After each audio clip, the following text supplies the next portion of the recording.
बड़ी खबर आई। चार धाम यात्रा से जुड़ी उत्तराखंड के मुख्यमंत्री पुष्कर सिंह धामी ने श्रद्धालुओं से बिना रजिस्ट्रेशन यात्रा पर नहीं आने की अपील की। मुख्यमंत्री धामी को यह अपील इसलिए करनी पड़ी क्योंकि यात्रा शुरू होने के बाद रिकॉर्ड संख्या में श्रद्धालु उत्तराखंड में दर्शन के लिए पहुंच गए। इसी वजह से चार धाम यात्रा की तरफ जाने वाले तमाम रास्तों पर भयानक जैम लग गया। हालात इस कदर बिगड़ गए कि लोगों को जैम में कई घंटों तक फंसे रहना पड़ा।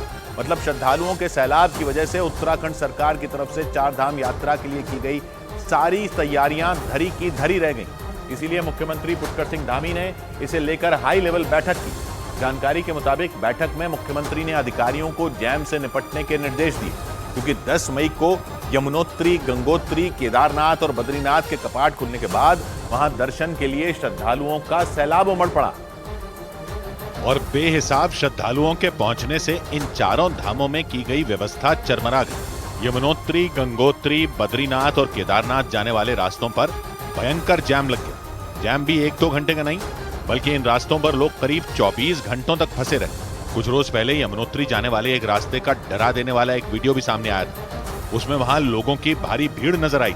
भीड़ की वजह से उस रास्ते पर तिल रखने की भी जगह नहीं दिखाई दी थी। कुछ ऐसी हालात गंगोत्री, बद्रीनाथ और केदारनाथ जाने वाले रास्तों पर दिखाई दिए।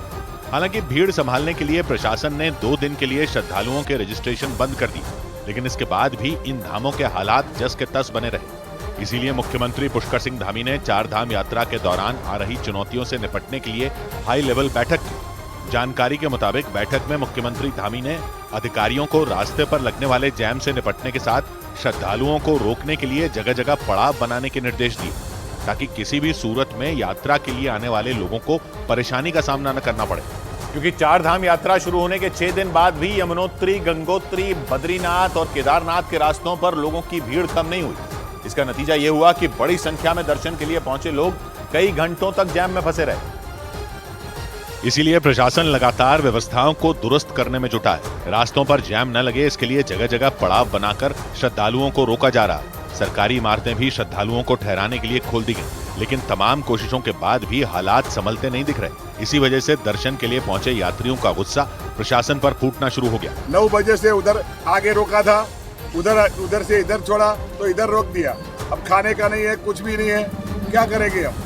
हालांकि बिगड़ते हालात को संभालने के लिए प्रशासन के आला अधिकारी सड़क पर उतर आए। सरकार और प्रशासन की तरफ से बिना रजिस्ट्रेशन यात्रा पर न आने की अपील की गई। बिना रजिस्ट्रेशन के यात्रा को प्रारंभ न करें, मेरा अपील है सभी से, देशवासियों से। यही नहीं, पुलिस की तरफ से भी यात्रियों से सहयोग करने की अपील की गई। जानकारी के मुताबिक सबसे ज्यादा दिक्कत यमुनोत्री और गंगोत्री जाने वाले रास्तों पर बनी हुई है, क्योंकि इन दोनों धामों की तरफ जाने वाले रास्तों पर करीब 5 किलोमीटर तक जैम लग रहा, जिससे सैकड़ों गाड़ियों के पहिए कई घंटे थमे रहे। इसके बाद प्रशासन ने पड़ाव बनाकर श्रद्धालुओं को धीरे धीरे आगे भेजना शुरू किया, लेकिन इसके बाद भी यमुनोत्री और गंगोत्री धाम के हालात में कुछ खास सुधार नहीं हुआ।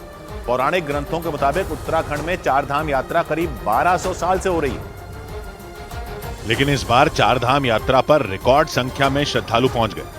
पिछले साल यात्रा के शुरुआती 5 दिनों में 52,000 लोग पहुंचे थे, लेकिन इस बार सिर्फ 4 दिन में 1,30,000 से ज्यादा लोग दर्शन के लिए पहुंच गए, जबकि 2023 में इतने लोग 16 दिन में पहुंचे थे। पारंपरिक तौर से चार धाम की यात्रा पश्चिम से पूर्व की तरफ की जाती है।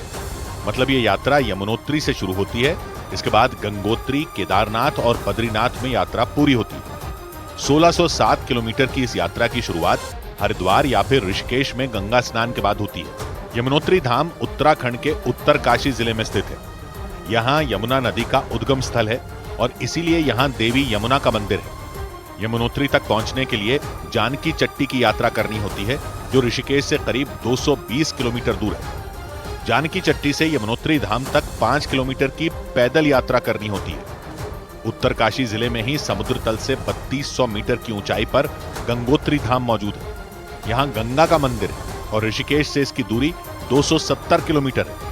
और इन दोनों धामों की यात्रा के बाद शुरू होती है केदारनाथ की यात्रा। जानकारी के मुताबिक यमुनोत्री और गंगोत्री धाम की तरफ जाने वाले रास्तों की तरह ही केदारनाथ के रास्तों पर भी गाड़ियों की लंबी लाइन लगी है।